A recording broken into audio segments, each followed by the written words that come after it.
दिसंबर 2025 के Q3 results आ चुके हैं और कुछ कंपनीज ने प्रॉफिट और मार्जिन्स में ऐसा जंप दिखाया है जो मार्केट के एस्टिमेट से काफी ऊपर निकला। कहीं रेवेन्यू ग्रोथ ने सरप्राइज किया तो कहीं ऑपरेटिंग प्रॉफिट ने एक्सपेक्टेशन से कई गुना ज्यादा ग्रोथ दिखाई। अब ऐसे में अगर आप गलत स्टॉक पकड़ के बैठे हो तो आप मार्केट में स्ट्रॉन्गेस्ट परफॉर्मिंग कंपनीज की ग्रोथ को मिस कर रहे हो। अब सवाल सिर्फ ये नहीं है कि Q3 में कौन सा स्टॉक टॉप परफॉर्मर रहा, असली सवाल ये है कि ये नंबर्स एक क्वार्टर का शॉर्ट टर्म स्पाइक है या आने वाले क्वार्टर्स के लिए एक रियल सिग्नल जिसमें लॉन्ग टर्म इन्वेस्टर्स अपनी पोजीशन बिल्ड करते हैं। आज के इस वीडियो में हम Q3 के 10 बेस्ट परफॉर्मिंग स्टॉक्स का डेटा बेस्ड एनालिसिस करेंगे सेल्स, प्रॉफिट, मार्जिन्स और ग्रोथ के साथ, ताकि आप क्लियरली समझ सको कौन सिर्फ रिजल्ट के बाद चमक रहा है और कौन सी कंपनी वाकई में सस्टेनेबल बिजनेस मोमेंटम दिखा रही है। वीडियो एंड तक जरूर देखना क्योंकि लास्ट के कुछ रिजल्ट्स आपको समझने में मदद करेंगे कि मार्केट एक्चुअली किस कंपनी को रिवॉर्ड कर रही है। तो चलो शुरू करते हैं हमारे स्टॉक नंबर 10 से, जो कि है हिंदुस्तान जिंक। देखो, हिंदुस्तान जिंक एक mining plus metal production company है। मतलब ये कंपनी जमीन के अंदर से मेटल निकालती है और फिर उसे प्रोसेस करके यूजेबल मेटल बना के मार्केट में बेचती है। इसका मेन काम जिंक, लेड और सिल्वर का है। कंपनी जिंक की लार्जेस्ट प्रोड्यूसर है और इंडिया की ओनली प्राइमरी सिल्वर प्रोड्यूसर है। अब कंपनी के क्वार्टरली नंबर्स अगर देखें तो वो शानदार हैं। सबसे पहले रेवेन्यू जो है वो 10,980 करोड़ तक पहुंच गया है, जो पिछले साल के सेम क्वार्टर से 27% ज्यादा है और पिछले क्वार्टर से 28% ज्यादा है। इसके बाद एबिटा मार्जिन्स में भी 2% की इंप्रूवमेंट आई है। पहले 53% थे और अब 55% हो गए हैं। और कंपनी ने इस क्वार्टर में अपना highest ever net profit generate किया है, जो कि 3,916 करोड़ है। Net profit 48% quarter on quarter और 46% ईयर ऑन ईयर से बढ़ा है। अब जो एक ग्रोथ आई है उसके कारण क्या है, तो सेल्स, प्रॉफिट और मार्जिन्स के इंप्रूवमेंट होने के मेनली 3 कारण हैं। पहला और सबसे बड़ा कारण है सिल्वर प्राइसेस का एक्सप्लोजन। सिल्वर का एवरेज ग्लोबल प्राइस पिछले साल लगभग $31 पर आउंस के आसपास था, जो इस क्वार्टर में बढ़कर लगभग $54 पर आउंस हो गया। अब हिंदुस्तान जिंक इंडिया की ओनली प्राइमरी सिल्वर प्रोड्यूसर है, तो इस प्राइस इंक्रीज का पूरा फायदा सीधा इसके रेवेन्यू में आया। इसलिए आप देखो, इस बार इनका silver revenue 83% year on year jump कर गया। दूसरा कारण है कॉस्ट ऑफ प्रोडक्शन का गिरना। कंपनी का जिंक कॉस्ट ऑफ प्रोडक्शन इस क्वार्टर $940 पर मेट्रिक टन रहा, जो कि 5 ईयर लोएस्ट है। इससे कंपनी के मार्जिन इंप्रूव हुए। और तीसरा कारण है रुपी डेप्रिसिएशन। डॉलर के मुकाबले INR वीक होने से एक्सपोर्ट लिंक्ड रियलाइजेशंस और इंप्रूव हो गए। मतलब जितना माल कंपनी पहले बेचती थी उसी माल को बेचकर अब कंपनी को ज्यादा पैसे मिल रहे हैं, जिसकी वजह से रेवेन्यू इंक्रीज हो रहा है। अब कंपनी का रिटर्न ऑन इक्विटी और रिटर्न ऑन कैपिटल एम्प्लॉयड देखें तो वो भी आउटस्टैंडिंग है। रिटर्न ऑन इक्विटी 72% है और रिटर्न ऑन कैपिटल एम्प्लॉयड 60% है। फिर कंपनी का डेट टू इक्विटी रेशियो भी अभी कंट्रोल में है, 0.82 है। मेटल सेक्टर के हिसाब से इतना डेट मैनेजेबल होता है। और फिर कंपनी का ROCE भी अच्छा है।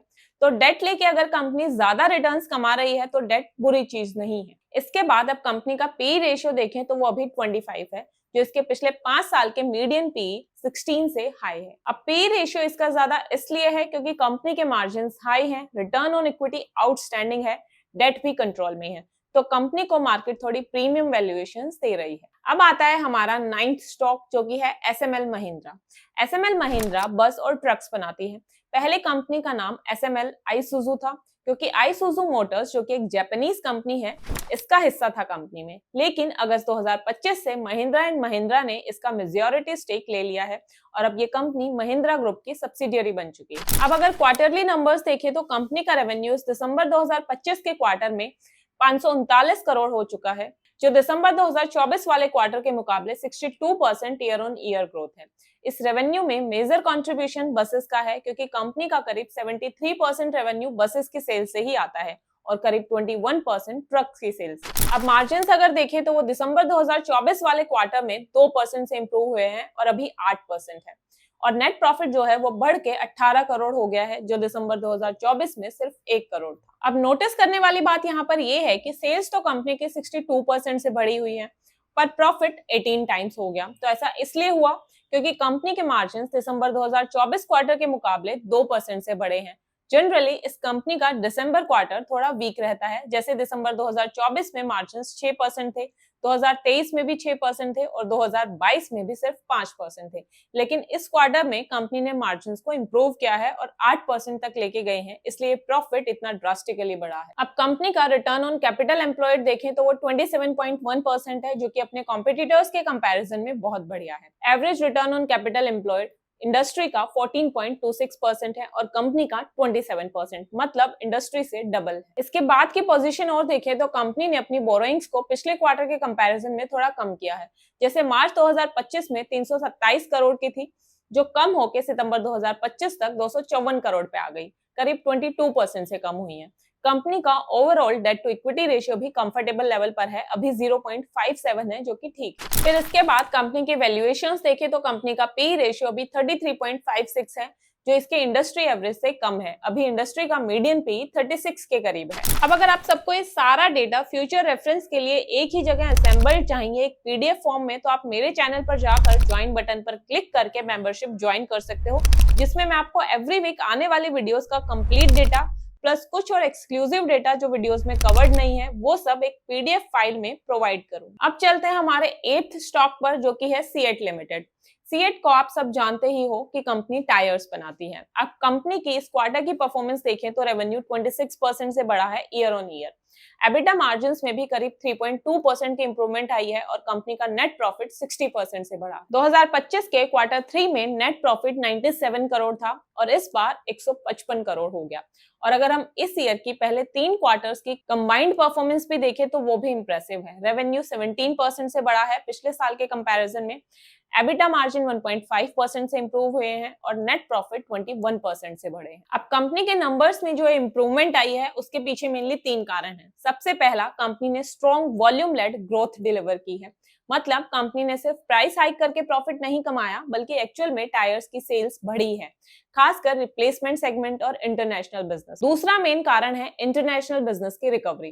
पिछले साल के कंपैरिजन में एक्सपोर्ट्स और ओवरसीज डिमांड काफी इंप्रूव हुई है, जिसने ओवरऑल रेवेन्यू और ऑपरेटिंग लेवरेज दोनों को सपोर्ट किया। और तीसरा कारण है प्रोडक्ट और मार्केट मिक्स का बैलेंस काफी बेटर हुआ है। रिप्लेसमेंट, ओईएम और एक्सपोर्ट्स का मिक्स डाइवर्सिफाइड होने की वजह से कंपनी एक ही सेगमेंट पर डिपेंडेंट नहीं रही, जिसका डायरेक्ट बेनिफिट मार्जिन्स पर दिखा। अब कंपनी का आरओसीई देखें तो वो 15.4% है, जो इंडस्ट्री एवरेज 13% से काफी अच्छा है।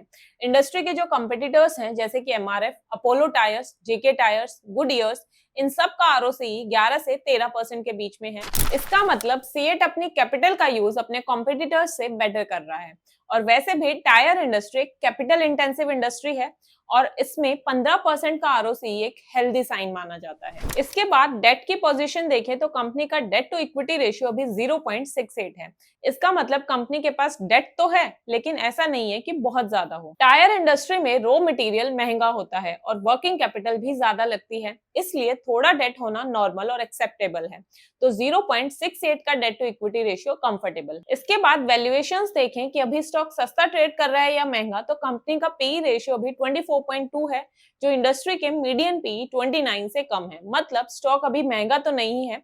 यहाँ से अगर अर्निंग्स ग्रोथ कंटिन्यू रहती है तो इस पी पर स्टॉक अट्रैक्टिव लग रहा है। अब आता है हमारा stock number 7, Bajaj consumer cares limited. आपने ये आलमंड ऑयल तो जरूर यूज किया होगा, ये बजाज कंज्यूमर्स ही बनाती है। Company mainly hair care products बनाती है, जिसमें हेयर ऑयल और कोकोनट ऑयल इसका कोर बिजनेस है, जो डेली यूज एफएमसीजी कैटेगरी में आता है। अब क्वार्टरली रेवेन्यू अगर देखें तो वो लगभग 30% ईयर ऑन ईयर से ग्रो किया है। ये ग्रोथ मेनली डोमेस्टिक बिजनेस के strong volume growth, specially almond drops hair oil और लाइट यूज पैक्स के रिवाइवल की वजह से आई है। कंपनी के मार्जिन्स अभी 11% से बढ़ के 16% के आसपास पहुंच गए, जो पिछले साल से काफी बेटर है। इस इंप्रूवमेंट के पीछे बड़ा रीजन है रॉ मटेरियल प्राइसेस का कम होना, स्पेशली कोपरा और रिफाइंड मस्टर्ड ऑयल के रेट्स में 14% और 5% की कमी आई है, जैसे कि आप इस ग्राफ में भी देख सकते हो।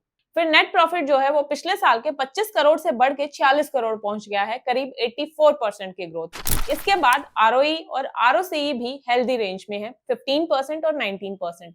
डेट की बात करें तो कंपनी बिल्कुल डेट फ्री है। इसका डेट टू इक्विटी रेशियो 0.03 है, जो कि नेग्लिजिबल है और बहुत अच्छा है। और अगर स्टॉक का पी रेशियो भी देखें तो वो अभी 25 है, जो इंडस्ट्री के मीडियन पी 50 से काफी नीचे है। मतलब स्टॉक अभी महंगा नहीं है। इसके बाद आता है हमारा stock number 6, Leela palaces hotels and resorts limited. तो लीला एक 5 स्टार होटल कंपनी है जिसके प्रेजेंटली 14 5 स्टार होटल्स हैं, जिसमें टोटल मिला के 4090 लग्जरी रूम्स हैं। 9 नए होटल्स इनके अभी पाइपलाइन में हैं। अब कंपनी सिर्फ रूम्स के थ्रू पैसा नहीं कमाती, बल्कि ये high end restaurants, premium bars, banquet halls, luxury spas and wellness centres और एक्सक्लूसिव एक्सपीरियंस के थ्रू भी हैवी रेवेन्यू जनरेट करती है। अब इसके क्वार्टरली नंबर्स देखें तो रेवेन्यू जो है वो दिसंबर 2024 में 370 करोड़ था और दिसंबर 2025 में 457 करोड़ हो गया, मतलब करीब करीब 23% की ग्रोथ। मार्जिन ऑलमोस्ट सेम ही है, पहले 50% थे और अब 51% है। लेकिन यहाँ सबसे इंटरेस्टिंग चीज ये है कि ये नेट प्रॉफिट ऑलमोस्ट 3 टाइम्स हो गया। दिसंबर 2024 में 56 करोड़ था और अब 148 करोड़। तो अब सवाल ये है कि जब मार्जिन सेम है तो नेट प्रॉफिट में इतना बड़ा जंप क्यों आया? तो इसका मेन रीजन है इंटरेस्ट बर्डन का कम होना। कंपनी ने अपने ओवरऑल डेट्स को कम किया है। जैसे इसकी बैलेंस शीट में अगर हम बोरोइंग्स देखें तो मार्च 2025 में टोटल बोरोइंग्स 4142 करोड़ थी, जो अब सितंबर 2025 में सिर्फ 1713 करोड़ की रह गई। और इसी वजह से दिसंबर 2024 में जो इंटरेस्ट 117 करोड़ था अब सिर्फ 39 करोड़ है, मतलब 78 करोड़ का डायरेक्ट बेनिफिट। जो पैसा पहले बैंक को इंटरेस्ट के रूप में जा रहा था, वही पैसा अब सीधा नेट प्रॉफिट में कन्वर्ट हो गया। इसके बाद कंपनी का आरओई देखें तो वो 13% है और आरओसीई देखें तो वो 12% है, जो कि इंडस्ट्री के मीडियन आरओसीई 11% के बराबर ही है।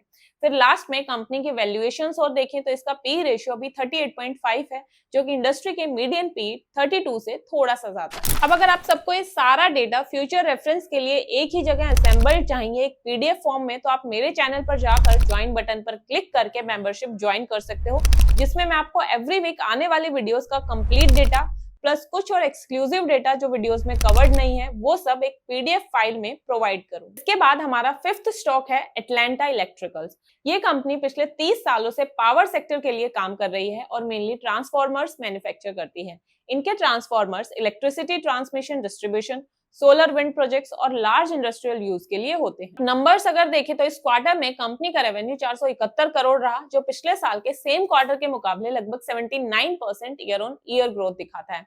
मार्जिन की बात करें तो एबिटा मार्जिन 19.4% पे पहुंच गया, जो लास्ट ईयर से काफी बेटर है। और प्रॉफिट अगर देखें तो कंपनी ने इस क्वार्टर में 43 करोड़ का नेट प्रॉफिट कमाया, जो पिछले साल से ऑलमोस्ट डबल है। अब इस ग्रोथ के पीछे के रीजंस देखें तो कंपनी ने पीपीटी में क्लियर बताया है कि पिछले 18 महीनों में मैन्युफैक्चरिंग कैपेसिटी लगभग 4 गुना बढ़ी है और इस क्वार्टर में ये एक्सपेंडेड कैपेसिटी एक्चुअल एग्जीक्यूशन में कन्वर्ट हुई है, जिससे कि रेवेन्यू और प्रॉफिट्स दोनों बढ़े हैं। इसके अलावा कंपनी का ऑर्डर बुक भी लगातार बढ़ रहा है और दिसंबर 2025 में 2451 करोड़ के ऑल टाइम हाई पर पहुंच गया, जिसमें गेटको और अडानी ग्रीन एनर्जी जैसे बड़े क्लाइंट्स के हाई वैल्यू ऑर्डर्स एग्जीक्यूट हुए। इसके बाद कंपनी के आरओई और आरओसीई नंबर्स भी इंप्रेसिव हैं। आरओई कंपनी का 40 है और आरओसीई 50। आरओसीई अपने इंडस्ट्री के मीडियन आरओसीई 28 से काफी हाई है। फिर वैल्यूएशन भी कंपनी का रीजनेबल लग रहा है, ना ज्यादा सस्ता और ना ही महंगा। कंपनी का पी रेशियो भी 35 है, जो कि इसके इंडस्ट्री मीडियन पी 35 के बराबर है और इसके हिस्टोरिकल 5 साल के मीडियन पी 55 से काफी कम है। अब चलते हैं हमारे 4th स्टॉक पर, जिसका नाम है राजू इंजीनियर्स। राजू इंजीनियर्स एक माइक्रो कैप कंपनी है, तो इसमें इन्वेस्ट करने से पहले अपना रिस्क जरूर देख लेना। ये कंपनी प्लास्टिक प्रोसेसिंग इंडस्ट्री के लिए मशीनरी बनाती है। इनकी मशीन्स का use food packaging, agriculture, pipes, solar EVA sheets और मेडिकल पैकेजिंग में होता है। कंपनी के क्वार्टरली नंबर्स देखें तो सेल्स 56 करोड़ से बढ़ के 88 करोड़ पहुंच गई, करीब 57% की year on year growth. Margins अगर देखें तो वो 19% से इंप्रूव होके 25% हो गए और नेट प्रॉफिट पिछले दिसंबर के कंपैरिजन में डबल हो गए, 9 करोड़ से 18 करोड़। कंपनी का रिटर्न ऑन इक्विटी और रिटर्न ऑन कैपिटल एम्प्लॉयड भी इंप्रेसिव है, 26% और 32%। इंडस्ट्री का return on capital employed on an average 16% है, तो राजू इंजीनियर्स का आरओसीई 32% इंडस्ट्री से डबल है। फिर वैल्यूएशंस अगर देखें तो पी रेशियो अभी 18 है, जो इंडस्ट्री के मीडियन पी 29 से काफी कम है और स्टॉक के हिस्टोरिकल 5 ईयर मीडियन से कंपेयर करें तो वो 44 है, तो क्लियरली स्टॉक यहाँ से महंगा तो नहीं लग रहा। इसके बाद आता है हमारा स्टॉक नंबर 3, मध्य भारत एग्रो प्रोडक्ट्स लिमिटेड। ये एक फर्टिलाइजर्स कंपनी है जो मेनली एसएसपी यानी कि सिंगल सुपर फॉस्फेट और एनपीके और डीएपी फर्टिलाइजर्स बनाती है और बेचती है। जो किसानों के काम आते हैं। अब इस कंपनी की खास बात यह है कि ये सिर्फ फर्टिलाइजर्स को असेंबल नहीं करती बल्कि रॉ मटेरियल से लेकर फाइनल प्रोडक्ट तक सब कुछ खुद बनाती है, जिससे कि इसकी कॉस्ट कम हो जाती है, मार्जिन बेटर होते हैं और सप्लाई स्टेबल रहती है। क्वार्टरली नंबर्स अगर देखें तो रेवेन्यू 283 करोड़ से बढ़कर 612 करोड़ पहुंच गया, जो कि 115% की ईयर ऑन ईयर ग्रोथ है। फिर एबिटा मार्जिन्स कंपनी के थोड़े से कम हुए हैं, दिसंबर 2024 में 13.9% थे और अब 10.9%। लेकिन इसके बावजूद भी कंपनी के नेट प्रॉफिट 77% से ग्रो हुए हैं। इस ग्रोथ के पीछे मेन रीजन है वॉल्यूम लेड ग्रोथ, मतलब कंपनी ने इस क्वार्टर में रिकॉर्ड फर्टिलाइजर प्रोडक्शन और सेल्स अचीव करी। इन्वेस्टर प्रेजेंटेशन के अकॉर्डिंग एसएसपी प्लांट 109% और एनपीके प्लांट 115% यूटिलाइजेशन पर ऑपरेट हुए, जो क्लियरली दिखाता है कि कंपनी ने अपनी इंस्टॉल्ड कैपेसिटी का मैक्सिमम से भी ज्यादा यूटिलाइजेशन किया। इसी हाई यूटिलाइजेशन की वजह से रेवेन्यू में शार्प जंप आया और मार्जिन्स थोड़े कम होने के बावजूद भी ओवरऑल प्रॉफिट्स में स्ट्रॉन्ग ग्रोथ आई। इसके बाद कंपनी का रिटर्न ऑन इक्विटी देखें तो वो 15% है, जो फर्टिलाइजर बिजनेस के कॉन्टेक्स्ट में काफी डिसेंट और हेल्दी है। फर्टिलाइजर्स एक रेगुलेटेड, सब्सिडी लिंक्ड और कैपिटल इंटेंसिव सेक्टर है, जहां नॉर्मली आरओई 10 से 12% की रेंज में रहता है, तो उस हिसाब से 15% का आरओई अच्छा है। फिर वैल्यूएशंस देखें तो पीई रेशियो 34.2 है, जो कि इंडस्ट्री के मीडियन पीई 14 से काफी हाई है। हाई होने का रीजन ये है कि मार्केट इसे हाई ग्रोथ फर्टिलाइजर प्लेयर मान रहा है। कंपनी के पास strong growth visibility, backward integration से कॉस्ट एडवांटेज और प्रूवन एग्जीक्यूशन ट्रैक रिकॉर्ड है। इस फ्यूचर अर्निंग्स विजिबिलिटी की वजह से मार्केट इसको प्रीमियम वैल्यूएशंस दे रही है। अब आता है हमारा स्टॉक नंबर 2, जो कि है कृष्णा फॉस्केम। ये भी एक फर्टिलाइजर कंपनी है जो मध्य भारत एग्रो की तरह ही एसएसपी और एनपीके फर्टिलाइजर्स ही बनाती है। इन फर्टिलाइजर्स को ये अन्नदाता और भारत ब्रांड के अंडर बेचती है। मध्य भारत की तरह ये भी बैकवर्ड इंटीग्रेशन करती है, मतलब रॉ मटेरियल से लेके फाइनल फर्टिलाइजर्स तक पूरा प्रोसेस इन हाउस होता है। अब इनके नंबर्स अगर देखें तो कंपनी का रेवेन्यू इस क्वार्टर में 659 करोड़ रहा, पिछले साल के 304 करोड़ से 116% ईयर ऑन ईयर ग्रोथ है। इसके बाद एबिटा मार्जिन्स पिछले क्वार्टर के कंपैरिजन में कम हुए हैं, पहले 14.6% थे और अब 10.6% है, 4% से गिरे हैं। और अगर नेट प्रॉफिट बताऊं तो वो 62% ईयर ऑन ईयर की रेट से इंक्रीज हुआ। अब अगर हम इस कंपनी की 5 साल की परफॉर्मेंस को पूरे इंडस्ट्री एवरेज से कंपेयर करें तो आप यहाँ देख सकते हो कि कृष्णा फॉस्केम का रेवेन्यू 53% के सीएजीआर से बढ़ा है, जबकि इंडस्ट्री का एवरेज सिर्फ 12% है। इसी तरह से कंपनी का एबिटा ग्रोथ 41% सीएजीआर है, जबकि इंडस्ट्री एवरेज 14% है। प्रॉफिट आफ्टर टैक्स और ईपीएस की फिगर्स में भी बहुत बड़ा गैप है। मतलब पिछले 5 सालों में कृष्णा ने अर्निंग्स और शेयर होल्डर्स वैल्यू दोनों को इंडस्ट्री के कंपैरिजन में काफी ज्यादा रेट से कंपाउंड किया है, जो कंपनी की स्ट्रॉन्ग ग्रोथ एग्जीक्यूशन को रिफ्लेक्ट करता है। नेक्स्ट पॉइंट पे हम कंपनी के रिटर्न रेशियोज और डेट टू इक्विटी रेशियो को देखते हैं। तो कंपनी का रिटर्न ऑन इक्विटी अभी 25.3% है और रिटर्न ऑन कैपिटल एम्प्लॉयड 21.7% है। दोनों ही नंबर्स इंप्रेसिव हैं। अगर आप इंडस्ट्री का मीडियन आरओसी देखोगे तो वो 13% है। फिर डेट टू इक्विटी रेशियो भी कंपनी का ठीक है, 0.93। सबसे अच्छी बात यह है कि कंपनी अपने लॉन्ग टर्म डेट्स को पिछले 1 से 1.5 साल से धीरे धीरे कम कर रही है, जैसे कि आप इसकी बैलेंस शीट में भी देख सकते हो। मार्च 2024 में लॉन्ग टर्म बोरोइंग्स 159 करोड़ थी, फिर मार्च 2025 में 133 करोड़ हुई और अब सितंबर में 115 करोड़ है। कंपनी का करंट पी रेशियो 22 है, जो कि इसके 5 ईयर मीडियन पी 33 से काफी नीचे है। इसका मतलब ये है कि हिस्टोरिकली कंपनी जिस वैल्यूएशन पर ट्रेड होती रही है उसके कंपैरिजन में अभी वैल्यूएशन रिलेटिवली कंप्रेस्ड लग रही है।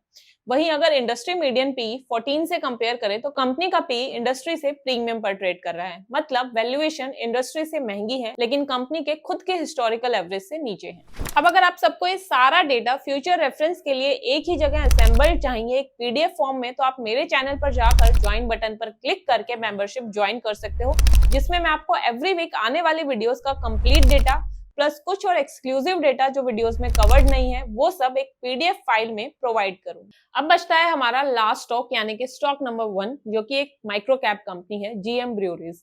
जीएम ब्रूअरीज लिकर बनाने वाली कंपनी है जो मेनली महाराष्ट्र में अपना बिजनेस करती है।